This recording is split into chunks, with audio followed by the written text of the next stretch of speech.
আঘাত সে যে কখন কেমন করে কোন দিক থেকে আমাদের স্বাভাবিক জীবনে ব্যাঘাত ঘটাবে সেটি আগে থেকে আমাদের বেশিরভাগেরই জানা থাকে না। তাই বলে আঘাতের ভয়ে তো আর জীবন থেমে থাকবে না। আমাদের চলতে হয় জীবন আর জীবিকার তাগিদে, দেখতে হয় জীবনের সব আয়োজন।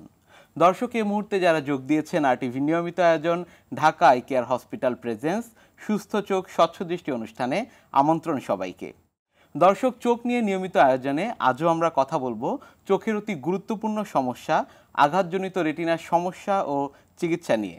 আর বিষয়টি নিয়ে আলোচনার জন্য আমাদের সঙ্গে আছেন ঢাকা আই কেয়ার হসপিটালের আই কনসালটেন্ট রেটিনা বিশেষজ্ঞ ডাক্তার আল মুইজ ইবনে রকিব। আপনাকে স্বাগত জানাচ্ছি আমাদের আজকের এই আলোচনায়। ধন্যবাদ। জি, আজকে আমরা যে গুরুত্বপূর্ণ বিষয়টি নিয়ে কথা বলবো সেটি হচ্ছে চোখের আঘাতজনিত সমস্যা।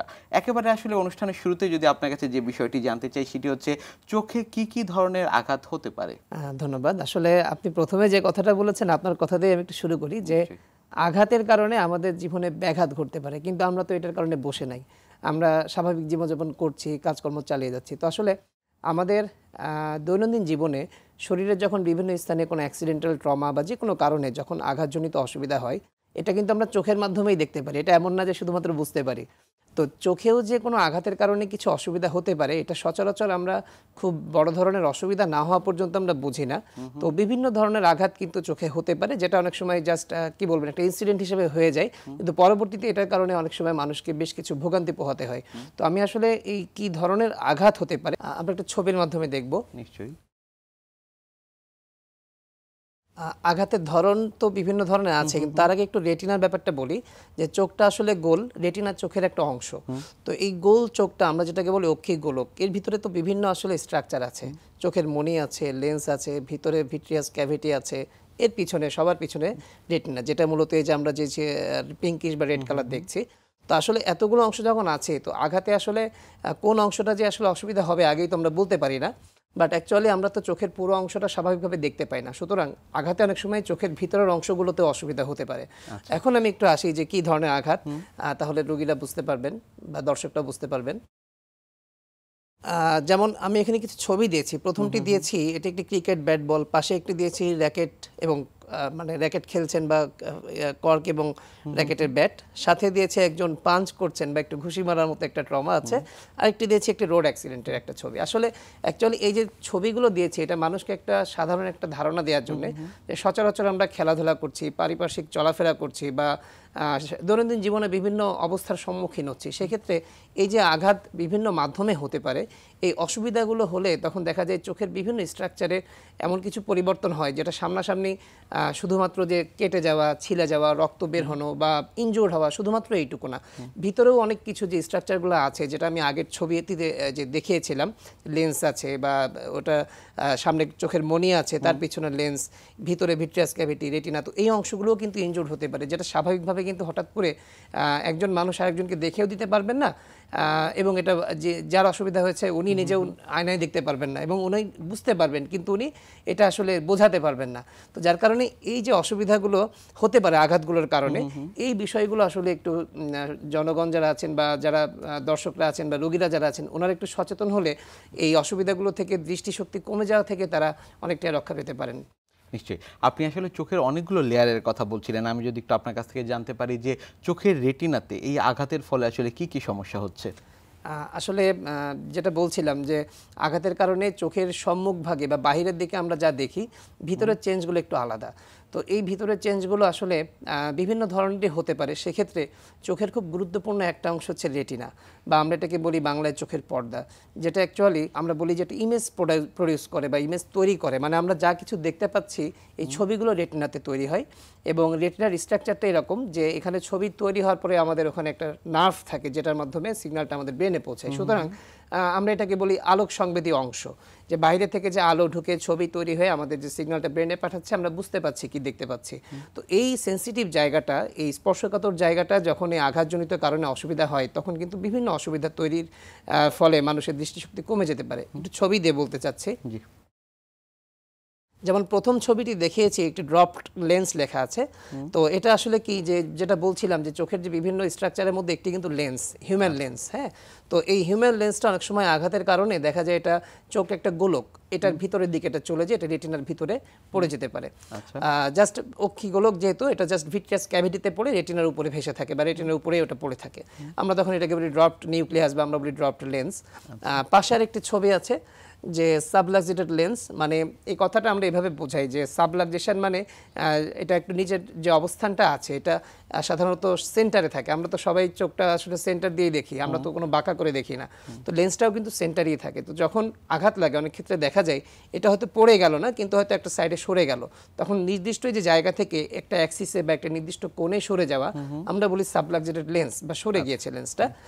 আরেকটি ছবি দিয়েছি ভিট্রিয়াস হেমোরেজ, যেটা আসলে যে লেন্সের পিছনের অংশ এবং এই যে রেটিনার মধ্যবর্তী জায়গাটায় যেখানে ভিট্রিয়াস নামে যে পদার্থ থাকে, জেলি জাতীয় পদার্থ, তো এইখানে দেখা যায় আঘাতের কারণে তখন এখানে রক্ত ছড়িয়ে পড়তে পারে এবং তখন এখানে হেমোরেজ হয়ে দৃষ্টিশক্তি কমে যায়। আরও কিছু ছবি আছে, এখানে একটি ছবি দিয়েছি যে অপটিক নার্ভ কম্প্রেশন। তো যেটা বলছিলাম যে রেটিনাতে কিন্তু আমাদের যে দেখার জন্য যে শিরা বা নার্ভটা কাজ করে, আমরা বলি এটাকে অপটিক নার্ভ। তো এই অপটিক নার্ভটাও আঘাতের কারণে অনেক সময় দেখা যায় কম্প্রেসড হয় বা চাপ পড়ে ওই জায়গাটা স্বাভাবিক কার্যক্ষমতা হারিয়ে ফেলে, তখন দেখা যায় দৃষ্টিশক্তি কমে যেতে পারে। আরেকটি ছবি আছে, এটা আমরা লিখেছি করাইডাল টেয়ার। তো অ্যাকচুয়ালি চোখের এরকম যে বিভিন্ন স্ট্রাকচার, তার মধ্যে একটি হচ্ছে করয়েড। তো এই জায়গাটা জাস্ট রেটিনার নিচেই থাকে এবং সেক্ষেত্রে হয় কি, যে অনেক সময় এমনভাবে আঘাতটা লাগে যে ওখানে করয়েড নামে যে স্ট্রাকচারটা আছে এটা কিন্তু অনেক সময় ছিঁড়ে যেতে পারে। তো এই স্ট্রাকচারটা ছিঁড়ে গেলেও তখন দেখা যায় দেখা শক্তি কমে যায়। আরেকটা ছবি আছে, যেমন এখানে দিয়েছি রেটিনাল টেয়ার। এখানে দেখিয়েছি আমরা এখানে যে রেটিনাটা বা এটা একটা পাতলা পর্দার মতো, তো এই জায়গাটা জাস্ট ছিঁড়ে যেয়ে তখন দেখা যায় যে মানুষের দৃষ্টিশক্তি কমে যায়। আরেকটি ছবি আছে ম্যাকুলার স্কার। তো এখানে যেটা বলতে চাচ্ছি যে রেটিনাটার ভিতরেই একটা জায়গা আছে ম্যাকুলা নামে, তো এই জায়গাটা মূলত আলোটাকে রিসিভ করে। তো এই যে আলো রিসিভের জায়গাটা, এটা অনেক সময় আঘাতের কারণে এখানে একটা ঘায়ের মতো তৈরি হয়, একটা স্কার মার্ক তৈরি হয়। তো আসলে যখন এই ধরনের অসুবিধাগুলো হয় তখন দেখা যায় কি এই সবগুলো অসুবিধাই ঘটছে কিন্তু চোখের ভিতরের জায়গায়, যেটা স্বাভাবিকভাবে বাইরে থেকে একজন মানুষ আরেকজনকে দেখে দেওয়ার সুযোগ নেই। আবার অন্যদিকে যার ক্ষেত্রে অ্যাক্সিডেন্টটা ঘটছে উনি কিন্তু কম দেখছেন। সুতরাং এটা খুব একটা নিজের কাছে খুব একটা ইন্টারেস্টিং বিষয় লাগে যে আমি আঘাত খেলাম অথচ চোখে কি হলো আমি দেখতে পাচ্ছি না। তো রোগীরা এই ধরনের অনেক অসুবিধা নিয়ে অনেক সময় আমাদের কাছে আসেন এবং তখন দেখা যায় যে এই অসুবিধাগুলোর মধ্যে যেটাই থাকুক দৃষ্টিশক্তিটা কমে যায়, কারণ রেটিনাটা তখন বাইরে থেকে বুঝতে পারবে না কিন্তু ব্যক্তি নিজে বুঝতে পারবে। হ্যাঁ, বাইরে থেকে এটা কেউ বোঝার সুযোগ নেই, কিন্তু যার ক্ষেত্রে এই অ্যাক্সিডেন্টটা হলো উনি তখন যেহেতু কম দেখছেন উনি একটা ভোগান্তিতে পড়ে যান। তো এই ধরনের অসুবিধাগুলোর কারণেই দেখা যায় যে এই আঘাতজনিত যে আমরা যে অসুবিধাগুলো বলছিলাম, দেখা যায় যে একজন মানুষের দৃষ্টিশক্তি যথেষ্ট পরিমাণ কমে যেতে পারে। নিশ্চয়ই। রেটিনার এই যে আঘাতজনিত সমস্যাগুলোর কথা বলছিলেন, অসুবিধাগুলোর কথা বলছিলেন, এগুলোর সাথে আসলে কি সম্পর্ক রয়েছে? আসলে দেখুন, আমি একটি কথা একটু আগে যে স্ট্রাকচার যখন বলছিলাম তখন বলেছিলাম যে রেটিনাটা কিন্তু একটি আলোক সংবেদী জায়গা। তো আমাদের দেখুন, আমি যদি একটু উদাহরণ দিয়ে বলি, আমাদের শরীরে যেমন আঙ্গুল আছে, কবজি আছে, কনুই আছে, কাঁধ আছে, বিভিন্ন জায়গার ভাগ আছে। আমরা যদি শুধু হাত বলি তাহলে কিন্তু আমরা শুধু হাত বললে বুঝি না, আমরা বলি হাতের কোন জায়গাটা। তো চোখটা কিন্তু গোল, সুতরাং গোল চোখের আমরা যেহেতু পুরাটা দেখতে পাই না, বাইরে যতটুকু দেখি তাহলে নিশ্চয়ই ভিতরে আরও গোলাকার অনেক কিছু এর মধ্যে থাকার সুযোগ আছে এবং সৃষ্টিকর্তা সবাইকে এটা দিয়েছেন। তো এই জায়গাগুলোর মধ্যে যে স্ট্রাকচারগুলো বললাম যে তখন দেখিয়েছিলাম, দেখা যায় যে সবগুলোই আমাদের দেখার জন্য খুব গুরুত্বপূর্ণ অংশ হিসেবে কাজ করে। তো যখন এই আঘাতের কারণে এই রেটিনাতে কোনো অসুবিধা হয়, এই রেটিনাটা যেহেতু আলোক সংবেদী অংশ হিসেবে কাজ করে, তখন কিন্তু সেটার স্বাভাবিক ছবি তৈরি করতে পারে না। তো যার কারণে দেখা যায় যে যখন চোখে আলো ঢুকছে কোনো কারণে যদি রেটিনার কোনো অসুবিধা থাকে, ছবি তৈরি হচ্ছে না, একই সাথে অনেক সময় লেন্সটা সরে যেতে পারে, লেন্স পড়ে যেতে পারে, রক্তক্ষরণ হয়ে ছড়িয়ে যেতে পারে, ঘা হতে পারে রেটিনাতে। তো এই সবগুলো জিনিসই কিন্তু ঘটছে জাস্ট চোখের ইন্টারনাল স্ট্রাকচার বা ভিতরের স্ট্রাকচারগুলোতে, যেটা কিন্তু বাইরের দিকে কোনো কিছুর উপসর্গ নাই। তো সুতরাং এই অসুবিধাগুলো যখন হয়ে যায় তখন দেখা যায় যে রোগীদের অসুবিধাটা মানে দৃষ্টিশক্তিটা যথেষ্ট পরিমাণ কমে গেলে তখন ওনারা আমাদের কাছে আসেন, যেটা কিন্তু সচরাচর হুট করে একজন রোগী বাইরে থেকে দেখতে পারবেন না। নিশ্চয়ই। অনেকে এটি মনে করে থাকেন যে আজ হয়তো আঘাত পেয়েছেন, কম দেখছেন, কাল বা পরশু হয়তো সেটি ঠিক হয়ে যাবে। এই ধরনের ঠিক হবার কোনো আসলে সম্ভাবনা থাকে কিনা? আসলে আমি যেমন বলেছিলাম যে আঘাতের বিভিন্ন কিন্তু যে ধরন, তো ধরন অনুসারে এই আঘাতগুলো যে সবই এক ধরনের অসুবিধা করবে এমন না, বিভিন্ন ধরনেরও আমি তখন দেখিয়েছিলাম ছবিগুলো। তো সেক্ষেত্রে আসলে যখনই মনে হবে যে আঘাতের কারণে কম দেখছি অথবা চোখ খুব লাল হয়ে গেছে, ব্যথা আছে প্রচণ্ড আকারে, খুব বেশি পরিমাণ পানি পড়ছে, বা চোখে যেটাই দেখছি সব কিছু ঝাপসা লাগছে, তো সেক্ষেত্রে এই ধরনের অসুবিধা হলে দেরি না করে যত দ্রুত সম্ভব চিকিৎসকের শরণাপন্ন হলে প্রয়োজনীয় পরামর্শ বা চিকিৎসার মাধ্যমে তার অবস্থা অনুসারে চিকিৎসা নিলে কিন্তু উনি অবস্থা থেকে উন্নতি হয়ে উনি ভালো দেখতে পারবেন, এবং সেটা যতটুকু সম্ভব সেভ করা যাবে। কিন্তু দেরি করে ফেললে তখন সেক্ষেত্রে অনেক সময় জটিলতা তৈরি হয়ে গেলে বেশ ভোগান্তি তৈরি হয় রোগীদের জন্য, এবং আমাদের জন্যও তখন চিকিৎসা দিয়ে অনেক সময় স্বাভাবিক দৃষ্টিটা বা কাছাকাছি দৃষ্টি ফিরিয়ে আনাটা আমাদের পক্ষেও সম্ভব হয়ে ওঠে না। আঘাতজনিত যে সমস্যাগুলোর কথা বলছিলেন সেগুলো চিকিৎসা পদ্ধতি কি কি রয়েছে সেগুলো নিয়েও জানবো, তবে ছোট একটি বিরতি থেকে ফিরে এসে। দর্শক, আঘাতজনিত রেটিনার সমস্যা ও চিকিৎসা নিয়ে কথা হচ্ছে Dhaka eye care hospital presence সুস্থ চোখ স্বচ্ছ দৃষ্টি অনুষ্ঠানের আজকের আয়োজনে। সঙ্গে আছেন ঢাকা আই কেয়ার হসপিটালের কনসালটেন্ট ও রেটিনা বিশেষজ্ঞ ডাক্তার আল মুইজ ইবনে রকিব। অনুষ্ঠানের এ পর্যায়ে নিচ্ছি সংক্ষিপ্ত সময়ের বিরতি, সঙ্গেই থাকবেন।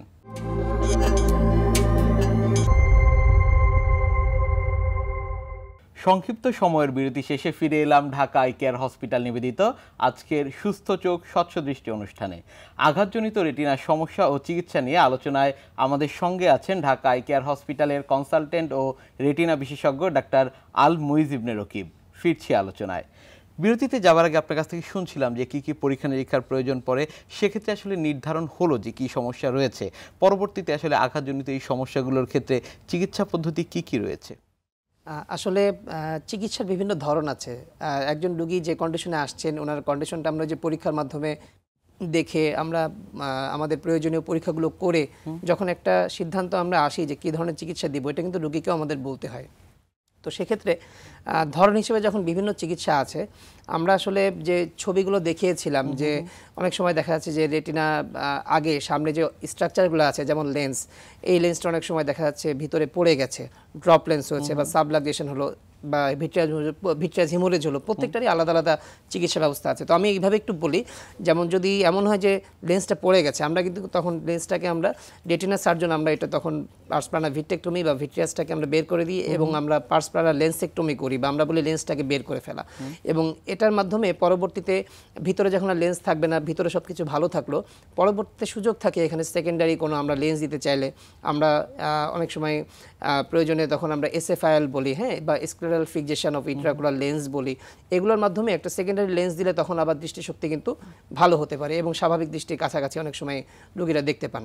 আবার অন্যদিকে যেমন বলছিলাম যে লেন্সটা সরে গেলে সাবলাক্সেশন হতে পারে বা সাবলাক্সেটেড লেন্স, তখন সেক্ষেত্রে দেখা যায় যে আমরা লেন্সটাকে এক্সট্রাকশন করে ফেলি এবং এটার আগে এগুলো করার আগে যেটা আমরা করি যে প্রয়োজনে আমরা রেটিনাটাকে একটু সাপোর্ট দিই, যে ওখানে একটা লেজার করে নিই, ব্যারেজ লেজার, যাতে করে লেন্সের পিছনে যে ভিট্রিয়াস বা পদার্থ থাকে এটা যেন পরবর্তীতে রেটিনাতে কোনো টান তৈরি করতে না পারে, বা আমাদের অপারেশনের সময় যাতে কোনো এমন কোনো অসুবিধা না হয় যেটার কারণে রেটিনা ছিঁড়ে আসতে পারে। এছাড়াও যেটা হিমোরেজের কথা বলছিলাম সেটা আমরা ভিট্রেক্টমি অপারেশন করি। আর অন্যদিকে ধরেন যে আমরা রেটিনা যে ছিঁড়ে যায় তখন কিন্তু আমরা রেটিনা ডিটাচমেন্ট বা ছিঁড়ে গেলে আমরা রেটিনাকে অ্যাটাচমেন্টের জন্য আমরা তখন পার্স প্লানার ভিট্রেক্টমি করি। আমরা তখন একটা সিলিকন অয়েল আমরা ব্যবহার করি একটা সাবস্টিটিউট হিসেবে, যেটা অকুলার সাবস্টিটিউট, এবং এটা ভিট্রিয়াস যেহেতু সরিয়ে দিই তখন ওই অয়েলটাই মূলত ক্যাভিটির ভিতরে থাকে, মানে অক্ষিগুলোকে ভিতরে, এবং রেটিনাকেই তখন ওটা চাপ দিয়ে বসিয়ে রাখতে সাহায্য করে। একই সাথে আমরা লেজার ট্রিটমেন্ট দিয়ে দিই। আর এরকম ধরনের যে বিশেষ যে পদ্ধতিগুলো আছে এগুলোর মাধ্যমে রেটিনাটা স্টেবল রেখে সেক্ষেত্রে পরবর্তীতে তার প্রয়োজন অনুসারে লেন্স যদি প্রয়োজন হয় বা প্রয়োজন না হয়, এটা অবস্থা অনুসারে ব্যবস্থা, সেক্ষেত্রে দেখা যায় যে রোগীদের কিন্তু দৃষ্টিশক্তি যথেষ্ট ভালো থাকার সুযোগ থাকে, যার কারণে এখানে হতাশ হওয়ার কোনো কারণ নেই, ভেঙে পড়ার কারণ নেই। শুধু দরকার একটু যে মানে একজন ভালো রেটিনা বিশেষজ্ঞ বা একজন ভালো চক্ষু বিশেষজ্ঞ ওনাদের একটু শরণাপন্ন হওয়া, যাতে করে ভোগান্তির মধ্যে পড়তে না হয়। এছাড়াও এই যে বিভিন্ন যে অপটিক নার্ভ কম্প্রেশনের কথা বলছিলাম বা বলছিলাম যে ওখানে কিছু করাডাল টিয়ার, এগুলো হলে প্রয়োজনীয় যতটুকু সাপোর্টিভ ট্রিটমেন্ট দেওয়া যায় সেগুলো কিন্তু আমরা রোগীদেরকে পরামর্শ দিলে রোগীরা ভালো থাকেন। সুতরাং এই চিকিৎসা পদ্ধতি সবই কিন্তু আমরা দিতে পারি, যেটা আন্তর্জাতিকভাবে সারা বিশ্বে স্বীকৃত। আমাদের দেশেও আমরা এখন এগুলো দেওয়ার সুযোগ আছে। একটা ছবি একটু দেখাতে চাই জাস্ট রোগীদের একটু বোঝার জন্য। যেমন এখানে একটা ছবি দিয়েছি, দিয়েছি একটা অ্যানিমেটেড ছবি, যে আমরা যখন রেটিনা অপারেশন করি আমরা ভিতরে এরকম রেটিনার ভিতরে আমরা পোর্ট ব্যবহার করি 3টা, এবং পোর্ট ব্যবহার করে ভিতরে স্টেবল করার জন্য যতটুকু সার্জারি করা দরকার এটা করে দিই। সুতরাং এখানে ভয় পাওয়ার বা অবহেলা হয়ে এইভাবে হতাশ হয়ে বসে থাকার বা ভয় পেয়ে যাবার কোনো কারণ নাই। সেক্ষেত্রে রোগীদের একটি সৎ ইচ্ছা বা তাদের উৎসাহ এবং সাথে একজন ভালো ডক্টরের পরামর্শ হলে কিন্তু তারা ভালো থাকতে পারবেন ইনশাল্লাহ। নিশ্চয়ই। আমরা আপনার কাছ থেকে চিকিৎসা পদ্ধতির কথাগুলো শুনছিলাম, সেক্ষেত্রে আসলে যেহেতু চোখের সার্জারি কিংবা চোখের অপারেশন কিংবা চোখ রিলেটেড যে কোনো বিষয়ে কিন্তু যারা রোগী থাকেন এক ধরনের ভয়ের মধ্যে থাকেন, আপনারা কাউন্সিলিংটি কীভাবে করেন? দেখুন, চোখ আমাদের খুব গুরুত্বপূর্ণ একটি অঙ্গের মধ্যে খুব গুরুত্বপূর্ণ একটি অঙ্গ। তো আসলে চোখের দৃষ্টির ব্যাপারটা রোগীদের ভিতরে যে কন্ডিশনগুলো আছে সেগুলোর সাথেও এটা জড়িত, যে তারা কোন পর্যায়ে এসছেন, সেটা অপারেশন বা ওষুধ বা পরামর্শের মাধ্যমে কতটুকু আমরা তাদেরকে হেল্প করতে পারবো, এগুলো তাদের প্রাথমিক যে আমরা কম্প্রিহেনসিভ চেক আপ, প্রয়োজনে যে পরীক্ষা নিরীক্ষা, এগুলো করার পরে তারপর আমরা তাদের সাথে পরামর্শটা শেয়ার করি। এবং আমরা তাদেরকে এই অপারেশনগুলো করার ব্যাপারে যতটুকু বোঝানো দরকার, যে তার ভিতরে কন্ডিশনটা এমন আছে বা বাইরের কন্ডিশন যতটুকু আছে, এটা সম্পূর্ণ একটা নলেজ দিয়ে উনি কেমন দেখতে পারেন, আমাদের কি কি চিকিৎসা পদ্ধতি দেওয়ার সুযোগ আছে, এই বিষয়গুলো তাদেরকে আমরা কাউন্সেলিং করে আমরা কিন্তু তাদের একটা ভালো ধারণা দিই।